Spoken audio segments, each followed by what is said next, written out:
Olá pessoal, bom dia, eu sou o professor Claudinho de História aqui da Univir.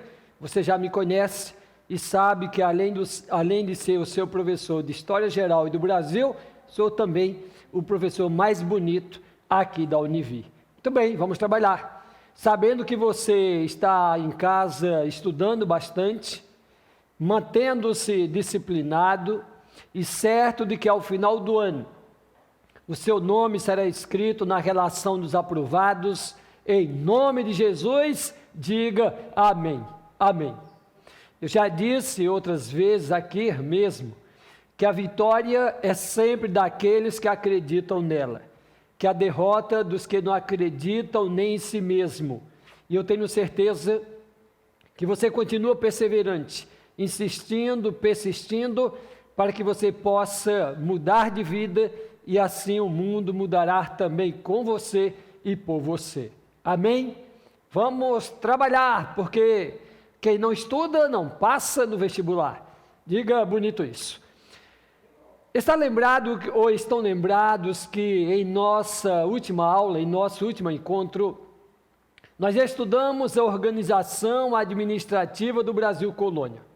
Eu disse que o sistema de capitanias hereditárias consistiu na primeira organização administrativa do Brasil colonial, que o Brasil foi dividido em 15 grandes lotes de terras, chamados de capitanias, que nessa fase a administração do Brasil era descentralizada, pois o poder estava nas mãos dos capitães donatários. Está lembrado disso? Diga sim.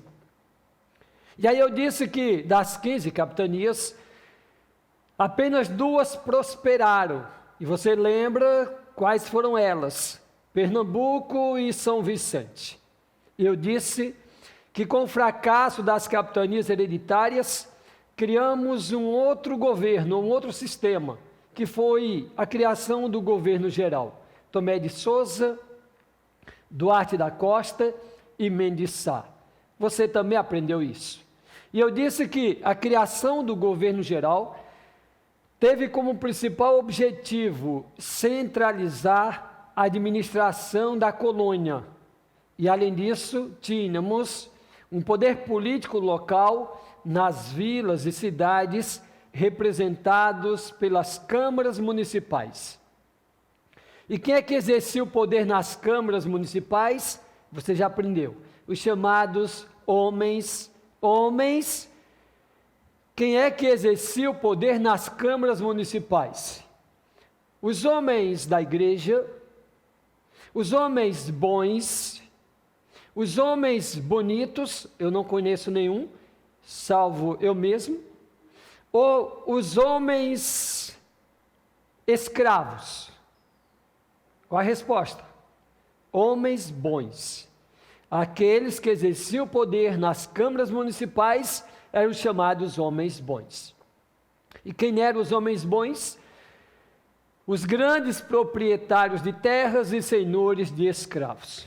Então, na aula passada, estudamos a organização administrativa do Brasil colonial. E eu disse que as capitanias se transformaram em províncias com a proclamação da independência do Brasil e com a proclamação da República em 1889, as províncias se transformaram em estados. Vamos seguir a nossa aula hoje. Hoje vamos começar, portanto, com outros temas interessantes e muito presentes em provas.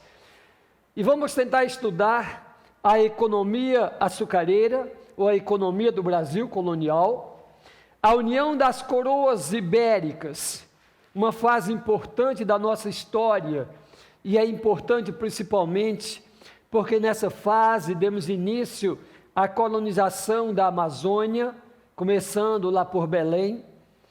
Nesta fase da União Ibérica tivemos também a invasão dos holandeses ao Brasil, e ainda vamos também estudar a mão de obra escrava que predominou no Brasil por mais de 300 anos. Tudo bem?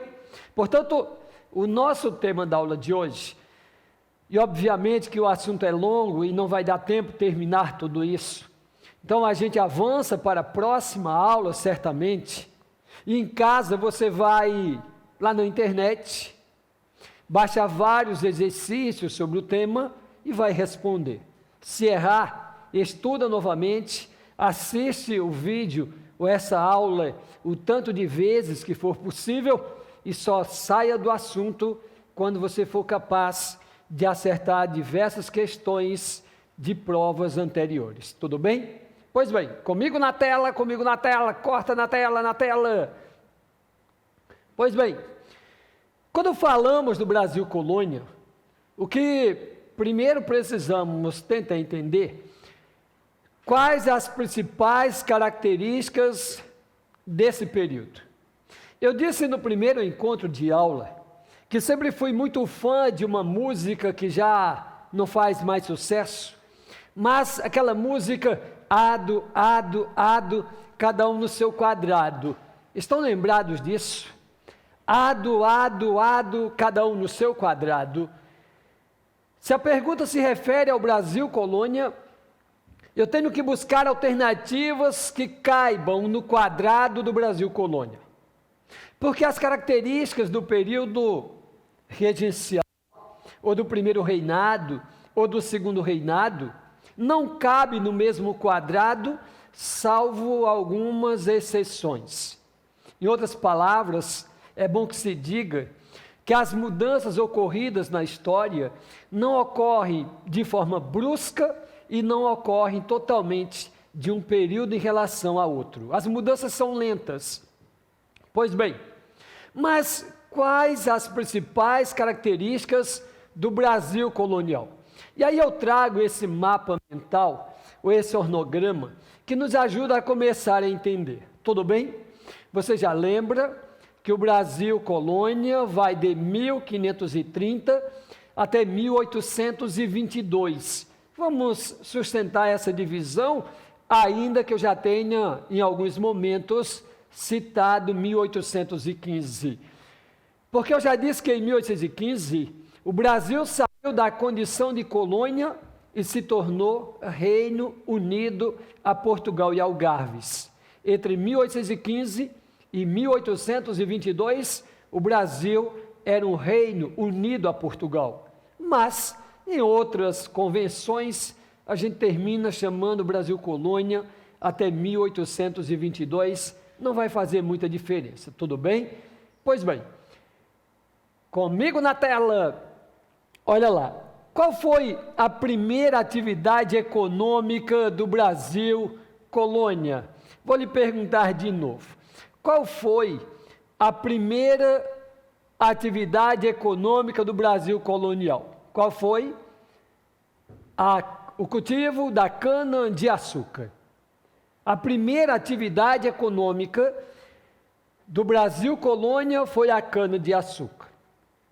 Professor, o senhor está aí, todo bonitão, lindo, mas o senhor não disse um dia que foi a exploração do pau-brasil? Eu não disse isso, meu lindo e minha linda. Porque a exploração do pau-brasil faz parte da característica do período pré-colonial. Está lembrado que eu disse cada um no seu quadrado? Se a pergunta se refere ao período pré-colonial, de 1500 a 1530, a economia se caracterizou pela extração do pau-brasil. Se a pergunta se refere ao Brasil colônia, a primeira grande atividade econômica foi a produção da cana-de-açúcar. Eu devo aqui abrir um parêntese importante e que certamente vai te ajudar a eliminar algumas alternativas numa prova sobre os ciclos econômicos do Brasil, ou a formação econômica do Brasil. Pois bem, eu estou lhe dizendo que a primeira atividade econômica do Brasil colônia foi a cana-de-açúcar, tudo bem? Mas, corta para mim. Como dizia o filósofo Piton da Escandinávia balcânica, nem só de açúcar vive o homem, mas de tudo aquilo que ele precisa. Diga bonito isso. nem só de açúcar vive o homem. Portanto, é preciso que se anote que se a pergunta se refere à principal atividade econômica do Brasil colônia, nos séculos 16 e 17, eu tenho essencialmente a cana-de-açúcar. Então, olha lá, aqui na tela comigo, quando eu penso na principal atividade econômica do Brasil, nos séculos 16 e século 17, a cana-de-açúcar se destaca como a principal atividade econômica. Por que isso é importante? Porque se cai uma questão em prova dizendo que no século 17, com a descoberta do ouro, a mineração tornou-se a principal atração econômica para a metrópole ou para Portugal. Repito, cai uma pergunta e sugere na alternativa que no século 17, com a descoberta do ouro, houve uma transferência do centro econômico do Nordeste para o Sudeste. E aí você vai saber que é mentira. E por que é mentira? Porque a mineração é do século 18. A cana-de-açúcar dos séculos 16 e 17. A mineração do século 18. Portanto, quando eu penso no século 18, aqui pessoal, séculos 16 e 17, eu tenho a cana-de-açúcar. No século 18, a mineração foi a grande paixão dos portugueses. Eu vou repetir. No século 18, a grande paixão econômica da metrópole foi a mineração. Então, no século 18 é o ouro. Se a cana-de-açúcar se desenvolveu principalmente na região Nordeste, a cana-de-açúcar, pessoal, vive seu auge na região Nordeste. Eu vou apagar esse negócio, porque o que foi que eu fiz, meu Deus do céu? Tenha paciência, calma, mais difícil é a gente conseguir se manter vivo por 100 anos, conseguir apagar. Pois bem, a cana-de-açúcar, pessoal, se desenvolve essencialmente na região Nordeste. Tudo bem? Na região Nordeste. E é dos séculos 16 e parte do século 17. A mineração, por sua vez, é do século, que século? Respondam, do século 18. A mineração é do século 18. Se a cana-de-açúcar foi na região Nordeste, a mineração foi da região Sudeste. Tudo bem? Então percebam, se cai uma questão de prova, dizendo que no século 17, com o surgimento da mineração, houve uma transferência do centro econômico e político do Nordeste para o Sudeste, você vai dizer a essa alternativa: sai, este corpo não te pertence, porque a mineração é do século 18. E o café, professor? O café é do século 19. Café é século 19. Então, o açúcar, séculos 16 e século 17, açúcar. Mineração, século 18. E o café, professor? O café, século 19. Isso aqui é 19, tá, pessoal? Século 19 é o café. É ou não é gostoso estudar história? Diga sim. Corta para mim. Café, século 19. Professor, e se cair uma questão de prova, dizendo assim: com base nos seus conhecimentos adquiridos nas aulas do Claudinho, marque a alternativa correta a respeito da formação econômica do Brasil até o século XIX. E aí caísse uma alternativa dizendo que o Brasil colônia teve 3 ciclos econômicos: cana-de-açúcar, mineração e café. Está certo ou errado? Estou perguntando para você. Vem cá, vem aqui comigo, vem. Estou perguntando para você que está sentado aí. Está certo ou errado? Eu posso dizer que no período colonial, o Brasil teve 3 ciclos econômicos: cana-de-açúcar, mineração e café. Certo ou errado? Hein? Eu não ouvi sua resposta. Está certo ou errado? Está errado. Errado. As minhas técnicas aqui do centro de mídia acertaram, disseram errado. Parabéns para vocês. Por isso que eu tenho orgulho dessa equipe talentosa. Errado. E por que errado, professor? Porque do Brasil colônia é a cana-de-açúcar e a mineração. E o café é do Brasil império.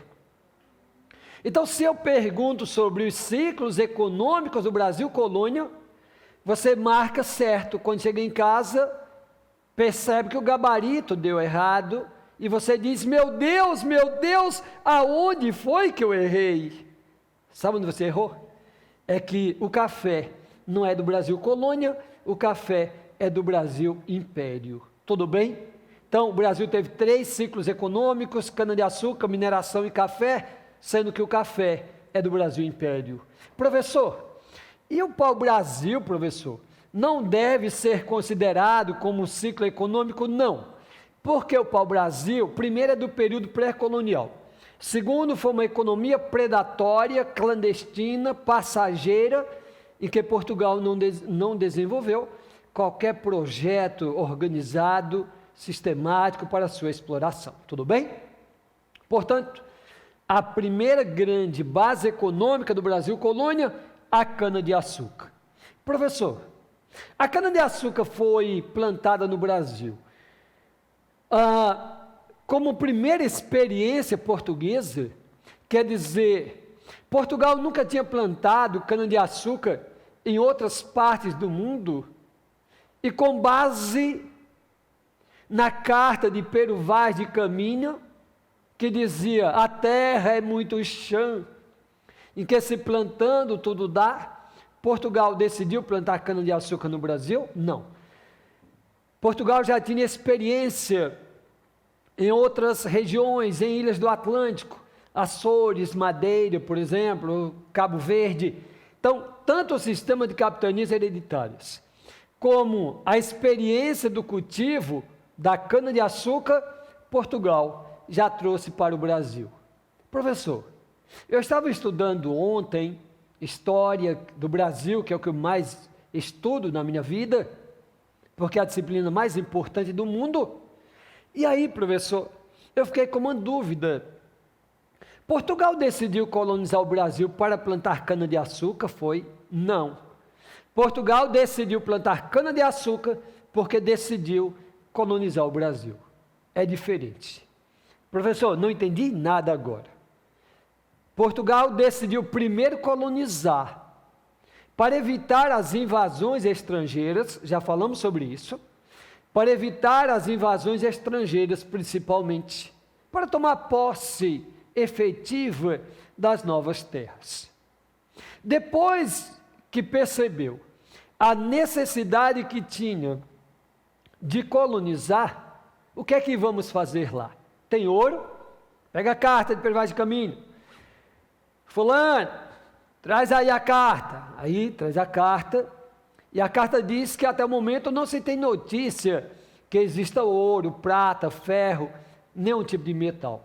Mas a terra é muito chã, é muito fértil, pela grande quantidade de água e pelas florestas frondosas que tem. Como o produto mais valioso no mercado europeu era o açúcar, portanto o Brasil torna-se uma terra propícia para o cultivo da cana-de-açúcar. A outra coisa importante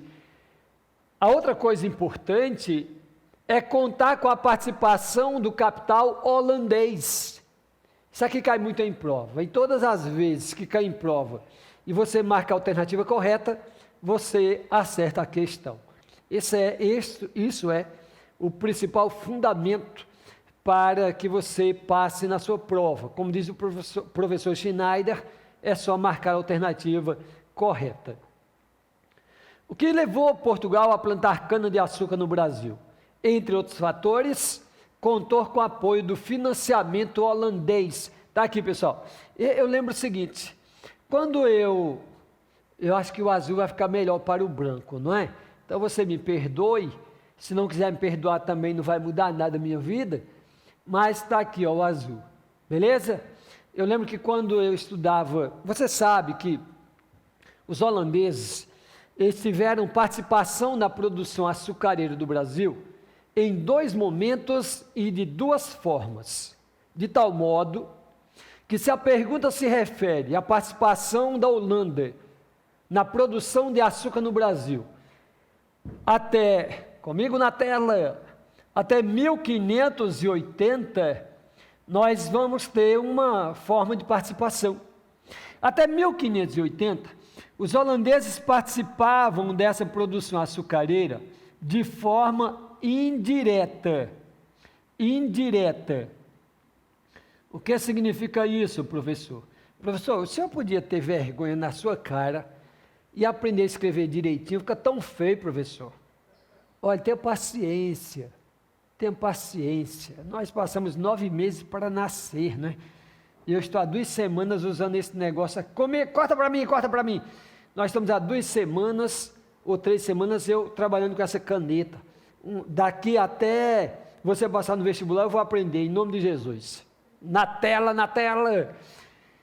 Então, se a pergunta se refere à participação dos holandeses na produção açucareira do Brasil até o ano de 1580, aqui nós temos, pessoal, uma participação indireta. Cuidado, isso aqui cai muito em prova, e a UFRR valoriza muito esse tema. Então, aqui eu tenho uma participação indireta. O que significa isso, professor? Significa que até esse período, a Holanda não produzia cana-de-açúcar no Brasil. Quem produziam eram os portugueses. A Holanda financiava, tinha dinheiro, uma burguesia forte, poderosa. Tudo bem? Então, no primeiro momento, é uma participação indireta. A segunda participação, que se deu não em 1580, mas a partir de 1630, eu já vou lhe explicar como isso ocorreu. A partir de 1630, os holandeses passaram a ter uma participação direta na produção de cana-de-açúcar, ou seja, eles invadiram o Brasil, tudo bem? Então, a produção de açúcar no Brasil, ou a produção da cana-de-açúcar, termina se confundindo com a própria presença holandesa no Brasil. Tranquilo? Outra coisa importante a destacar é que o auge da economia açucareira se deu quando os holandeses invadiram o Brasil. Primeiro, os holandeses invadiram o Brasil, e é o que nós chamamos de Brasil holandês. Aliás, eu acho que eu tenho um mapa aqui que mostra esse Brasil holandês, que foi uma região dominada pela Holanda. É esse mapa aqui, ó. Toda essa região aqui foi dominada pelos holandeses, até São Luís do Maranhão, até parte do Maranhão foi dominada. E essa parte do Nordeste é o que nós chamamos de Brasil holandês.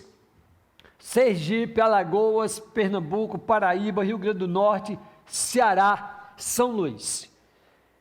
Quando eu estava na universidade, no curso de História, lá na Paraíba, o meu professor de História, ele dizia assim, a Dona Irã Barbosa, acho que é a Dona Irã, ou Damião, um deles lá. Ele dizia assim, Cláudio, você é a prova viva de que os holandeses, de fato, chegaram ao Nordeste. Porque você não tem o biotipo do brasileiro. Você é loiro, alto, magro, e aí eu acrescentei muito bonito, naturalmente, né? Loiro, magro, alto, olhos azuis, braços longos, meus braços chegam quase no tornozelo, você não consegue ver aí. E ele disse, isso é uma característica das pessoas nativas dos Países Baixos, da Holanda, por exemplo. Então você deve ser descendente de holandês. E eu dizia, professor, eu sou descendente da desnutrição, por isso fiquei magro assim, de tal modo que não tenho nada a ver com a Holanda. De qualquer modo, os holandeses dominaram o Nordeste e se tornaram os grandes responsáveis pelo auge da economia açucareira no Brasil, principalmente durante, pessoal, o governo desse cidadão aqui. Você sabe quem é esse cidadão aqui? Diga sim. Esse cidadão aqui é o nosso querido amigo Maurício de Nassau. Se quer uma questão em prova, se referindo a Maurício de Nassau, basta ter o nome Maurício de Nassau, você já sabe que estamos nos referindo à presença holandesa no Nordeste brasileiro. O conde Maurício de Nassau. A UFRR perguntou sobre isso, não é? A UFRR disse que Maurício de Nassau, além de ter construído pontes ligando Recife a Olinda, além de ter respeitado a religião católica dos senhores de engenhos, tomou outras medidas que contribuíram para a estabilidade do seu governo em Pernambuco. E aí queria saber quais as outras medidas. Uma delas, por exemplo, fez empréstimos aos senhores de engenho. O conde Maurício de Nassau governa o Nordeste de 1637 a 1644. Esse é o período em que a nossa economia açucareira ganhou muita força. E um dia eu conversava com Maurício de Nassau, moramos juntos lá em Olinda, e fomos para o frevo, carnaval de Olinda, muitas vezes. E aí, bichinho, ele disse assim, eu primeiro perguntei para ele, Nassau, por que é que você vai embora para a Holanda? Ele estava prestes a ir embora. Era 1644, no mês de fevereiro, carnaval de Olinda. E aí ele disse assim, Claudinho, meu superior, me chamava assim, acusam-me porque não fiz das armas meu instrumento de poder. Acusam-me porque não fiz das armas meu instrumento de poder. E a mesma companhia que me trouxe, agora me leva. Ele se referia à Companhia do Comércio das Índias Ocidentais. Ele se referia à Companhia do Comércio das Índias Ocidentais. Portanto, pessoal, a presença dos holandeses no Brasil foi decisiva para o auge da nossa economia açucareira e principalmente durante o período do governo do conde Maurício de Nassau. Tudo bem? Eu perguntei numa prova, quando eu era professor da Universidade de Harvard, nos Estados Unidos, eu perguntei em uma prova o seguinte, quem foi Maurício de Nassau? O aluno respondeu, uma marca de cimento. E eu coloquei, é o melhor cimento para fazer o teu túmulo, filho de uma égua. Maurício de Nassau foi governador da Holanda, ou representante dos holandeses, no Nordeste e sediado em Pernambuco, tudo bem? O principal responsável pelo auge da economia açucareira, um verdadeiro humanista. A Holanda protestante, mas ele respeitou a fé católica dos senhores de engenhos. Não só respeitou, como patrocinou a construção de igrejas. E quando a Holanda o demitiu, em 1644, os pernambucanos se revoltaram e expulsaram a Holanda. Em 1654, os holandeses, eu disse, em 1654, os holandeses foram expulsos do Brasil e foram produzir açúcar aonde? Aonde? Essa é uma questão de prova dizendo assim, com base nos seus conhecimentos adquiridos nas aulas do Claudinho pela Univir, Universidade Virtual de Roraima, marque a opção que corresponde à alternativa correta. Ou diga verdadeiro e falso, melhor assim. Quando os holandeses foram expulsos do Brasil, sendo isso uma causa para a decadência do nosso açúcar, eles passaram a produzir açúcar onde? Nas Ilhas Madeira. Os holandeses foram produzir açúcar nas Antilhas, lá no Caribe. Foram produzir açúcar em São João do Baliza ou em Caroebe? Aí você responderia o quê? Caroebe? Não. Antilhas, no Caribe. Então, a expulsão dos holandeses fez com que eles fossem produzir açúcar nas Antilhas, lá no Caribe, e a concorrência do açúcar de lá foi decisiva para a queda do nosso açúcar. Tudo bem? Diga sim. A produção da cana-de-açúcar no Brasil obedece ao chamado sistema de plantation. Professor, eu não sei o que é plantation, por isso você estuda na Univir. A colonização de exploração segue um padrão denominado de plantation, que é monocultura, ou seja, a produção de um único produto. Claro que existiram outros, mas como complementares. Então, a dedicação exclusiva a uma atividade econômica, a mão de obra escrava, a produção para exportação, para o mercado externo, pacto colonial.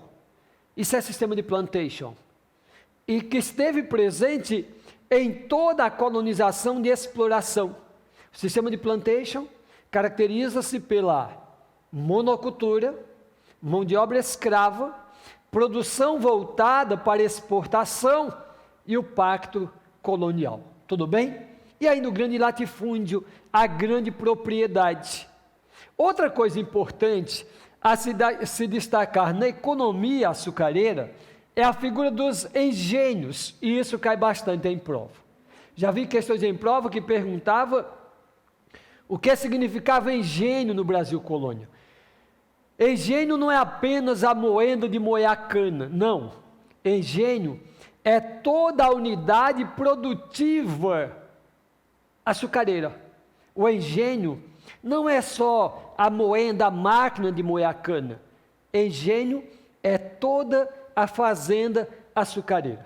E nela se engloba o canavial, o cultivo da cana, o grande plantio da cana-de-açúcar, a casa grande onde moravam os senhores de escravos e o dono da fazenda, o dono do engenho, a senzala, que ficava longe, lá embaixo na propriedade, distante da casa grande, para que o mau cheiro que delas exalasse não perturbasse os senhores de engenho, porque os escravos eram tratados como bichos. Portanto, os engenhos envolviam a casa grande, a senzala, o canavial, a capela, a igreja, aonde os negros assistiam missas em pé, porque não podiam sentar nos bancos dos homens brancos. Mais tarde falaremos mais sobre a questão da escravidão no Brasil. Mas engenho é toda a fazenda açucareira, tudo bem? Diga sim. Pois bem, agora eu lhe disse que a presença holandesa foi essencial para o auge da nossa economia açucareira. Professor, por que foi que os holandeses invadiram o Brasil, professor? Os holandeses invadiram o Brasil em um período, pessoal, denominado União das Coroas Ibéricas. Os holandeses dominaram o Brasil, é uma fase denominada União das Coroas Ibéricas. Tudo bem? Professor, nunca ouvi falar nisso. Nunca? Pois eu lhe explico. Você sabe o que foi a União das Coroas Ibéricas?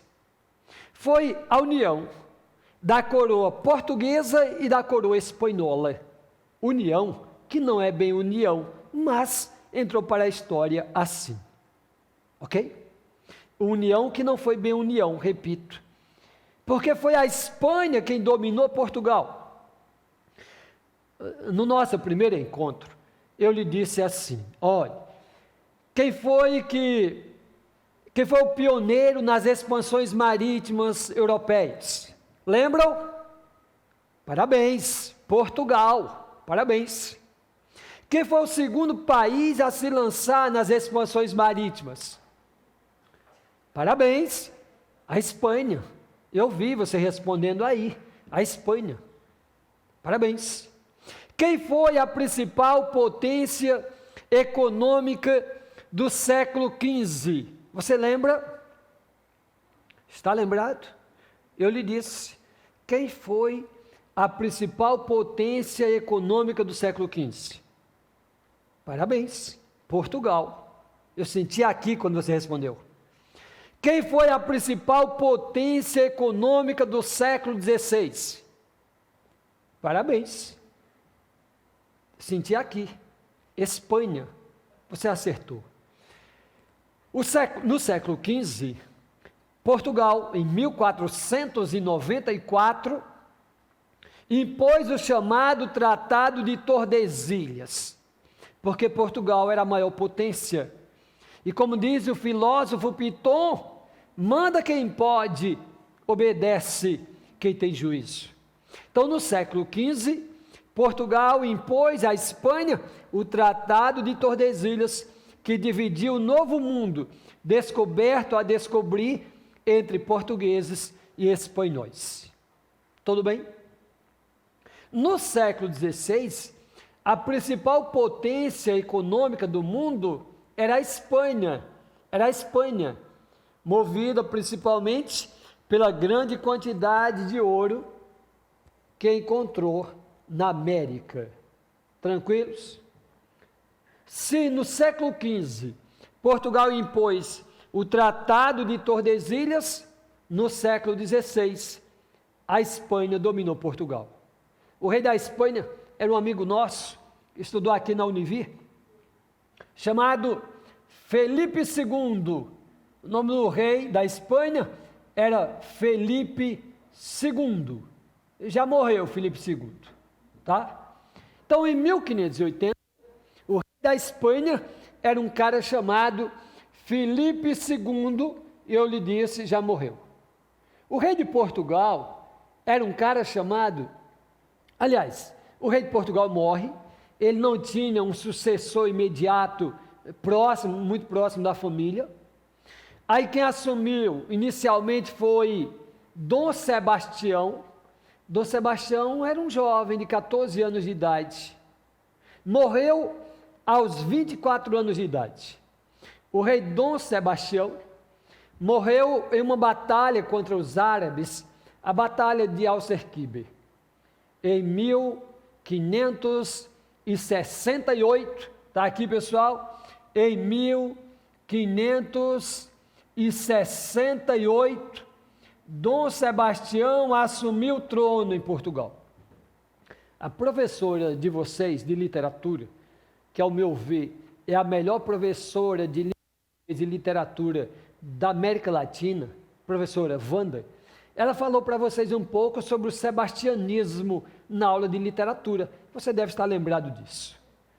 O rei Dom Sebastião morreu. Morreu, professor? Morreu.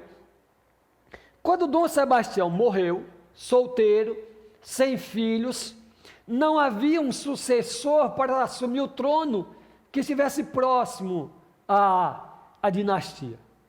Aí foram buscar o tio-avô dele, um cara chamado Dom Henrique. Dom Henrique era o tio-avô, assumiu o trono em 1500, Dom Sebastião assumiu em 1568 e morreu 10 anos depois, em 1578. Quando ele morreu, quem assumiu o trono? Dom Henrique, tio-avô. Já estava com a perna aqui e a outra perna do além para lá bastante. 2 anos depois, Dom Henrique resolveu morrer. Morreu. Foi para um lugar melhor, diriam os seus amigos, enfim.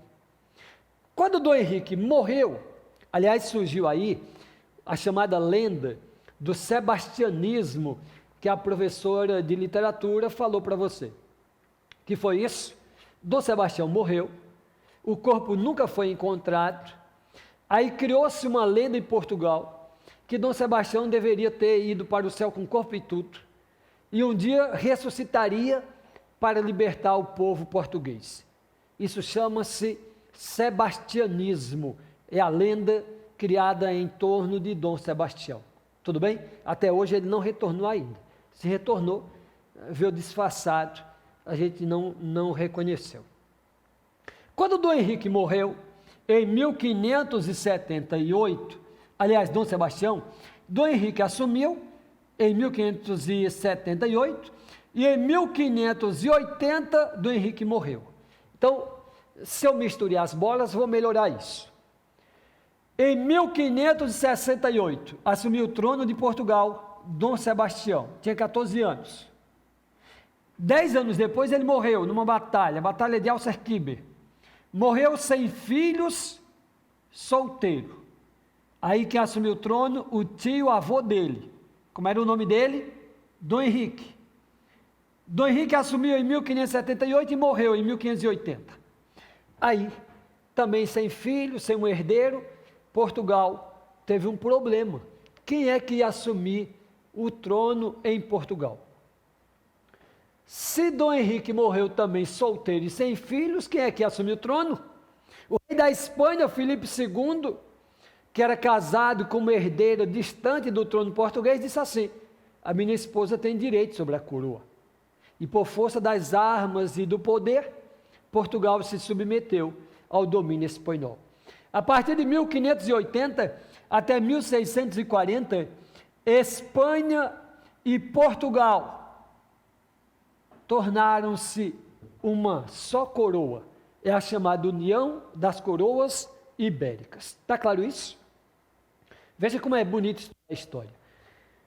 Se agora eu tenho Portugal e Espanha governado pelo mesmo rei, naturalmente, o Tratado de Tordesilhas perdeu sua importância. Está lembrado? Se o Tratado de Tordesilhas passava aqui no Brasil, em Belém, Santa Catarina, imagine que isso daqui, essa linha que eu coloquei aqui, foi exatamente para significar o Tratado de Tordesilhas. Olha lá. Portanto, se o Brasil estava cortado pelo Tratado de Tordesilhas, isso aqui é o mapa do Brasil, tá, gente?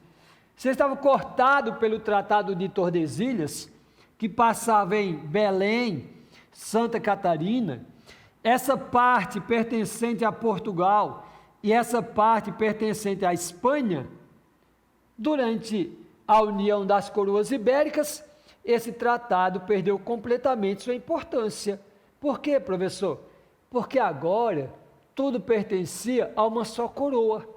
Por isso é que a expansão da colonização para a Amazônia se dá inclusive durante a União das Coroas Ibéricas. Tudo bem? Professor, e o que é que tem a ver com a invasão holandesa? Ou o que é que a invasão holandesa tem a ver com a União das Coroas Ibéricas? É que a Holanda foi uma colônia espanhola. Em 1580, a Holanda lutava por sua independência. Tudo bem? Em 1580, a Holanda lutava por sua independência. Logo, em 1580, tínhamos o seguinte cenário. Aqui eu tenho Portugal. Essa cor está dando para ver direitinho ou não? Tá, beleza. Então, tínhamos o seguinte cenário em 1580. Portugal, está aqui Portugal, tinha uma excelente relação comercial com a Holanda, que, aliás, financiava a produção do nosso açúcar e fazia o refino lá na Holanda para depois distribuir no mercado europeu. Então, Portugal e Holanda são amigos, vou chamá-los de amigos, parceiros comerciais. Tudo bem? O problema é que a Espanha, que estava aqui, a Espanha estava em guerra com a Holanda, porque a Holanda queria sua independência. Então, em 1580, Holanda e Espanha estavam em guerra. Está dando para entender isso? Diga sim. Então, Espanha e Holanda estavam em guerra em 1580. Se a Espanha e a Holanda estavam em guerra, a Espanha dominou Portugal. Olha o que foi que a Espanha fez. Quando a Espanha dominou Portugal, os espanhóis disseram: nha, nha, nha, nha, nha, nha, nha, nha, nha, nha, nha, nha. Não vou deixar a Holanda negociar com Portugal. Se a Holanda está em guerra comigo, e eu agora domino Portugal, na tela comigo, o que foi que a Holanda fez? Aliás, o que foi que a Espanha fez? A Espanha fez isso daqui, ó. Proibiu qualquer relação comercial entre Portugal e Holanda. Repito, o que foi que eu fiz, meu Deus? Eu desliguei a TV.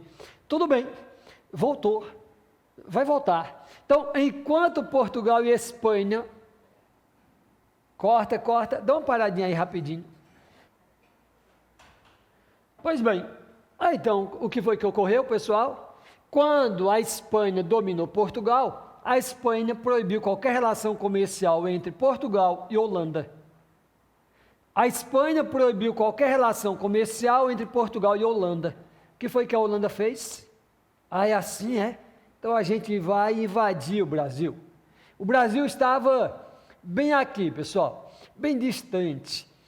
Então o Brasil estava aqui, ó, aqui, peraí, vamos pegar uma cor legal. Aí o Brasil estava distante, estava aqui.